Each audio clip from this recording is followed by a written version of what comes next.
flood advisory in effect until 4:30 a.m. Thursday. Small stream flooding caused by excessive rainfall is expected for southeastern Crawford County, south central Jefferson County, southern Washington County, northern Iron County in southeastern Missouri, northern Reynolds County in southeastern Missouri, St. Francis County in southeastern Missouri, until 4:30 a.m. Minor flooding in low-lying and poor drainage areas. At 10:39 p.m., Doppler radar indicated heavy rain due to thunderstorms.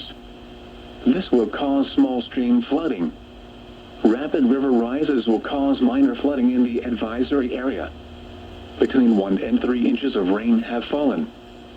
Some locations that will experience flooding include Farmington, Bond Terrace, Deloach, Potosi, Bismarck, Ironton, Leadwood, Park Hills, Pilot Knob, Iron Mountain Lake, Viburnum, Irondale, Mineral Point, Bellevue, Iron Mountain, Cutaway, Bixby, Oates, Leadington, and Caledonia. Turn around. Don't drown when encountering flooded roads. Most flood deaths occur in vehicles.